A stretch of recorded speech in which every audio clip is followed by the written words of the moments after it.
Não, perfeito, cara. Eu acho que essa é uma contextualização muito legal, mas que eu queria até passar um passo à frente quando você fala de governo Trump. Até a dúvida que o Malária mandou aqui, que ele mandou, excelentíssimo âncora. Muito obrigado, Malária. Ele falou, pergunta para o pessoal o que acham que vai ser o impacto das novas medidas protecionistas do Trump, né? Até abril, maio, né? Se algumas delas parecem inflacionárias, outras deflacionárias. Então, ainda bem que estamos aqui com você, né, Carlos, para poder explicar pra gente isso.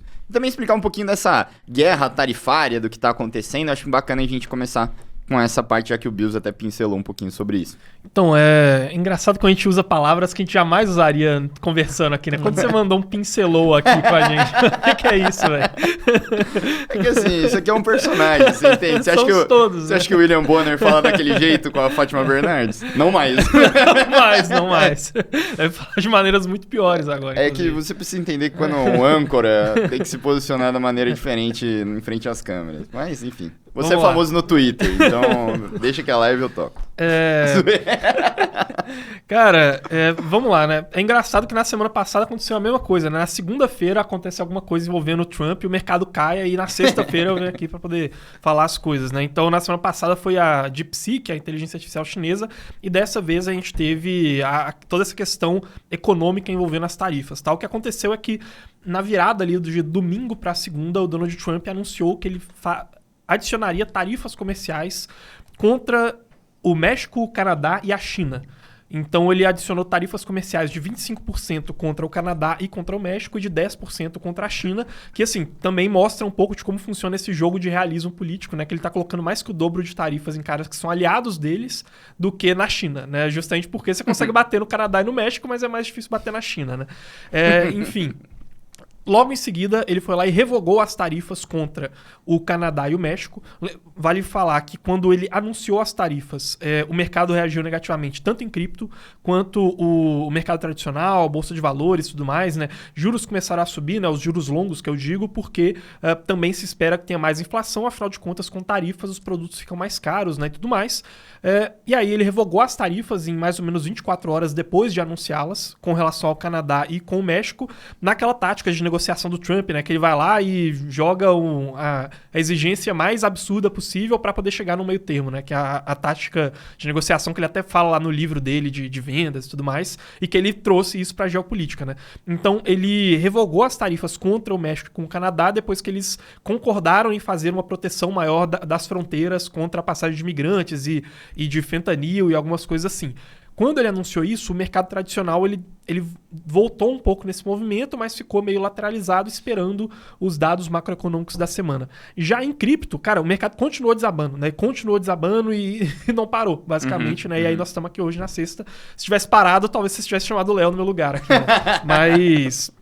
foi basicamente isso. Tem algumas questões que vale a pena a gente ressaltar. Primeiro é que a gente vai ter nos próximos meses, tá? Se eu não me engano, ou agora no final de fevereiro ou em março, tá? Mas faltam poucas semanas pra gente ter também uma negociação, uma cúpula entre China e Estados Unidos. Então a gente também provavelmente deve ver negociações aí para poder tratarem dessas questões. Tem a questão, obviamente, do realismo, né? Então assim, o Trump ele tá utilizando essa tática para tentar impor a presença dos Estados Unidos e a vontade dos Estados Unidos, e meio que, olha, tem países que são menores do que outros e eles vão acabar apanhando e tendo que ceder para esse tipo de negociação. Tem uma questão histórica também relacionada a isso, né? Então, assim, a gente está acostumado a viver num mundo muito globalizado, né? Em que tem tarifas baixas e tudo mais, só que isso é um mundo de depois da Segunda Guerra Mundial, né? Então, assim, durante a maior parte da sua história, os Estados Unidos tinha tarifas muito altas, tá? E não existia imposto de renda, por exemplo. O imposto de renda ele foi criado em 1913, mesmo ano da criação do Fed também, né? Então, teve toda aquela história lá de luta contra monopólios, né? A luta contra caras como o Rockefeller do petróleo, por exemplo, né? Então, em 1890 tem a lei antitrust dos Estados Unidos, e então, em 1913, tem o imposto de renda, né? E aí, depois da Segunda Guerra Mundial, que termina em 45, a gente tem o imposto de renda disparando e as tarifas caindo por terra, porque a gente formou um consenso nos Estados Unidos de que, olha, globalização é uma coisa boa, vamos ter livre comércio global, os dois partidos concordavam com isso, e o imposto de renda subiu muito. Agora, assim, faz parte dessa lógica do Trump hoje, ele falar de cortes de impostos para empresas e também falar de cortes no imposto de renda, e junto com isso querer aumentar as tarifas. E aí eu trouxe esse contexto aqui, porque é importante entender que em boa parte da história americana, tarifas era o normal, sacou? Não era... O comum não era a gente ter toda essa globalização. E o Trump, ele meio que tá tentando voltar para esse período, né? Ele falando do McKinley, que era o presidente lá de 1897, que é um cara que ele se inspira muito, né? Que trazia as tarifas e tudo mais. Então, assim, nos próximos anos, a tendência é que isso piore. E com isso piorando, a tendência é que nós tenhamos mais inflação. E com mais inflação, juros longos, né? Os juros de 10 anos dos Estados Unidos tendem a continuar mais elevados. Isso pressiona para baixo o mercado de risco. É por esse motivo, né, por essa questão histórica e para o Trump querer se inspirar nesse momento da história americana, que a gente está vendo cripto apanhar mesmo com todo mundo antes falando que, pô, mas o Trump não é o cara de cripto. É basicamente esse jogo, né? Assim, embora, por um lado, o Trump ele seja o cara que quer fazer uma regulação muito libertina com relação a cripto, por outro lado também, se as medidas econômicas dele pressionarem a inflação para cima e a taxa de juros para cima, isso tende a tirar a grana do mercado de cripto, né? É como se ele tivesse liberado todo mundo para entrar na festa, só que agora ninguém tem dinheiro para gastar na festa, né? Chegamos todo mundo aqui, e agora o que a gente faz? Não temos mais dinheiro, né? É basicamente isso. Então, o que você tá falando é que o Trump, ele tá tendo medidas protecionistas que fazem com que a gente tenha uma inflação um pouco mais elevada, que faz com que a gente tenha taxa de juros mais elevadas, que tiram o incentivo das pessoas de investir em mercados de risco e por isso o cripto tá caindo. Exatamente, por mais que ele fale que cripto é sensacional, tá regulado, que vai ter regulação, né, e tudo mais. Sim, regulação é um catalisador importante. Sim. Mas taxas de juros, liquidez entrando, dinheiro entrando no mercado é muito mais importante. A gente teve uma das teses da bola de cristal foi, né, macro é rei. Né? Então, assim, não adianta nada a gente ter essa regulamentação interessante e tudo mais, mas não ter dinheiro entrando no mercado de cripto, né? Exatamente. Eu tenho uma dúvida pro Carlos. Manda bala, lógico. Passar antes. Cara, todo o mercado tinha essa visualização, né? A gente levantou esses riscos no começo do ano, como o Trump poderia ser um presidente mais inflacionário, e isso poderia atrapalhar, prolongar as taxas de juros, os cortes de juros, ou fazer com que o novo normal de taxa de juros nos Estados Unidos seja um padrão um pouco mais elevado do que foi ao longo desse século, né? Desde 2008 para cá, tá bom? Você entende que realmente a gente tem uma chance de ter um choque inflacionário grande ou pelo menos uma manutenção da taxa de inflação nos Estados Unidos alta por um período mais longo, junto com o reaquecimento da economia americana, e isso, cara, quebrar completamente ou prejudicar completamente as previsões que a gente tem atualmente em termos de redução de taxa de juros nos Estados Unidos? A gente está falando de taxa de juros na casa dos 4,50, né? 4,50? Isso. 4,50, 4,75, 4,50 ou 4,50? 4,25, 4,25, 4,50, com o mercado entendendo que a taxa neutra de juros está na casa dos 2%. E o mercado caminhar para sair de 4,25 para 2% ao longo dos próximos 18 meses. Aqui eu estou falando até o final de 2026. Só que já está uma discussão grande sobre, cara, se a inflação realmente continuar persistente ou voltar a subir, uma discussão do Fed passar a subir juros nas próximas reuniões, ao invés de cortar. Cara, como que você vê essa discussão? Essa discussão, obviamente, é muito difícil prever esse tipo de coisa, mas tem muito, cara, econometrista, muito economista muito bom e capacitado olhando para isso, tentando entender as probabilidades de cada coisa acontecer, né? Cara, assim, só para explicar pro pessoal, né? A taxa de juros neutra seria uma taxa de juros que ela não é nem estimulativa e nem contracionista para o mercado, né? Então, a gente vive falando aqui que, quando a economia está muito aquecida e tem muita inflação, então o Banco Central, como uma das suas ferramentas de política monetária, ele vai lá e eleva as taxas de juros para poder combater a inflação. E se a gente tiver com uma economia muito deprimida, com uma taxa de desemprego muito elevada, o Banco Central, como uma ferramenta de política monetária, vai lá e corta a taxa de juros para poder tentar corrigir essa situação. A taxa de juros neutra, ela seria basicamente uma taxa de juros em que o Banco Central não estaria estimulando a economia e nem provocando uma contração da economia, nem esfriando a economia. Ele haveria junto com uma economia estabilizada. É, então aquecida basicamente. ainda e a inflação bem próxima da meta. E assim, a taxa de juros neutra, ela é meio que uma estimativa, assim, é uma ideia geral, um conceito assim. Que muda a cada reunião também. Exato, e que vai mudando e que também o mercado ele não tem um ponto exato de qual seria essa taxa de juros neutra, né? Mas ela é uma estimativa ali. Uma coisa que, sim, é muito claro, é que o mundo hoje ele estruturalmente tem uma taxa de juros neutra mais elevada do que ele tinha antes da pandemia, né? Então, aquele momento que a gente viveu, pós-crise de 2008, em que as taxas de juros, cara, foram cortadas até o ponto delas ficarem negativas, aquilo ali tende a não voltar mais, né? Porque naquela época, aquele nível de taxa de juros não estava gerando inflação. Hoje em dia, é meio que um consenso que se a gente trouxesse de novo as taxas de juros para os níveis de antes da pandemia, a gente ia ter um surto inflacionário, sacou? Então, assim, por questões de, expectativas de inflação que foram reancoradas pelos mercados, por questões de choques nas cadeias de produção, por questões, né, e aí você tem mais protecionismo, né, então, cara, os produtos ficam mais caros mesmo, por você ter mais gasto público estruturalmente também, né, então tem mais gasto militar, tem mais gasto com política industrial, o déficit dos governos cresceu, tudo isso faz com que estruturalmente a gente tenha mais inflação. Como consequência, a taxa de juros neutra, ela vai ter que ser mais elevada, né, então assim, quando a gente fala desse mundo de antes da pandemia e depois da pandemia, meio que é um consenso que a gente não vai ver aquilo de novo. Aí vem o ponto, qual que seria essa taxa de juros neutra, né? Já que hoje o Fed acredita que a sua taxa de juros ela seja uma taxa de juros acima da neutra para poder justamente contrair a economia, enxugar essa liquidez e fazer com que a inflação volte para os 2%. Assim, não se sabe exatamente qual é esse ponto, e eu acho que a grande questão agora, na verdade, e aí, óbvio, né? Fica repetitivo porque a gente já falou isso aqui em várias lives. É a questão da inflação e, mais ainda, a gente está em um momento em que não se sabe se o bom é bom ou se o bom é ruim, né? O que eu quero dizer com isso? Em economia, normalmente a gente tem uma questão e nos mercados financeiros que é um fator ele pode ser bom para a economia e bom para o mercado financeiro, ou ele pode ser bom para a economia e ruim para o mercado financeiro, tá?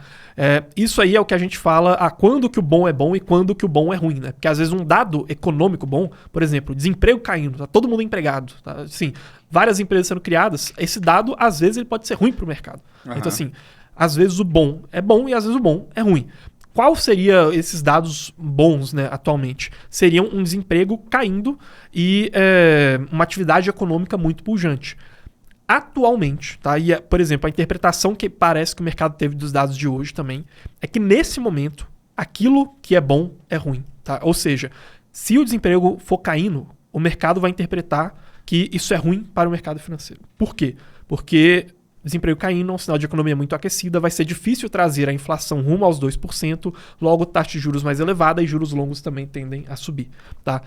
Por que eu digo que a gente está numa corda bamba? Porque tá muito sutil essa linha entre saber se o bom ele vai ser considerado ruim ou se o bom vai ser considerado ruim ser considerado bom de fato.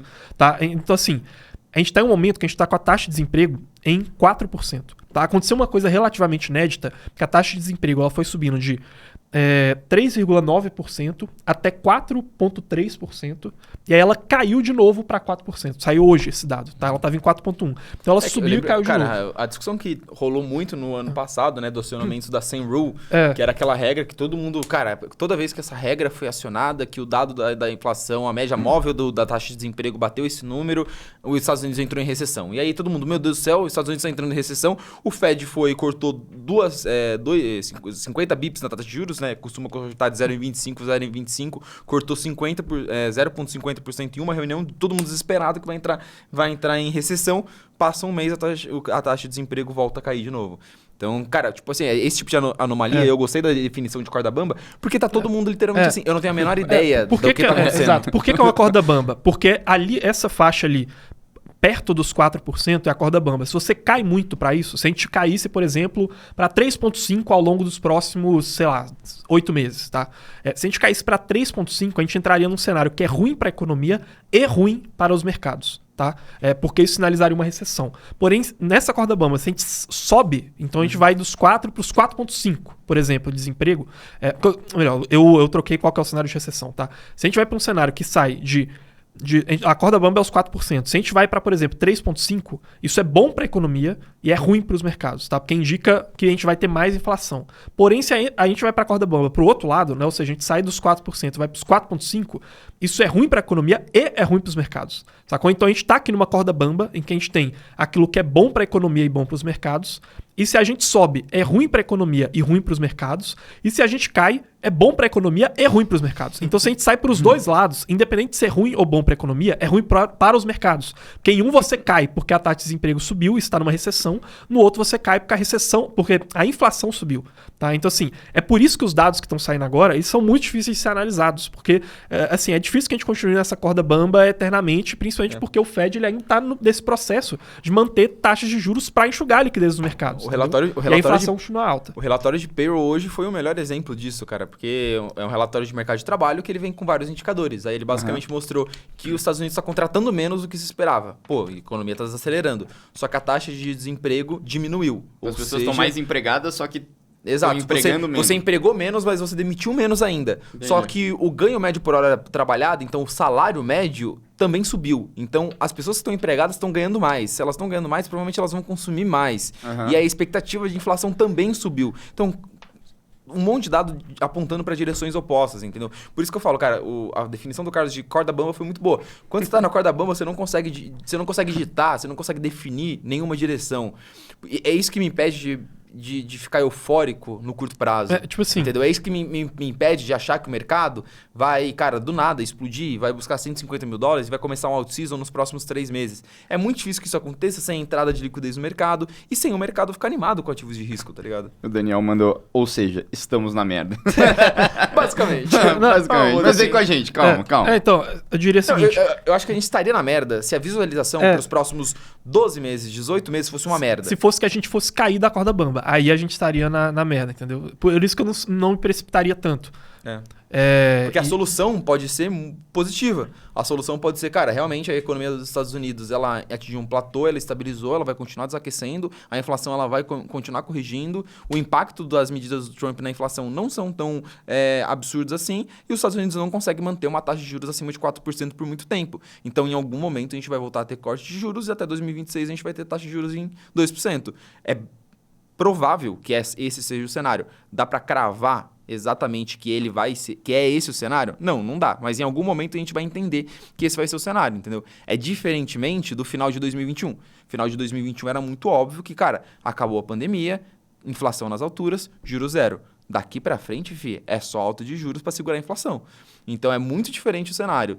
Por isso que eu falo, incerteza absurda, corda bamba no curto prazo, só que depois você tem um espaço claro pro céu clarear, para você, cara, ter uma definição de tendência pro mercado, que na minha visão, no momento que o mercado parar de ter essa incerteza e definir alguma tendência, vai ser uma tendência positiva para cripto e para ativos de risco no geral, entendeu? Perfeito. E a gente tá aqui, ó, com 215 pessoas aqui ao vivo e com 120 likes. Então, se vocês aí que estão curtindo, né? Eu sei que você entrou aqui na live, ficou entretido no conteúdo e esqueceu de deixar um like. Pessoal, foi um prazerzaço estar com vocês nessa análise que vocês acabaram de investir e a gente pode estar mais próximo ainda.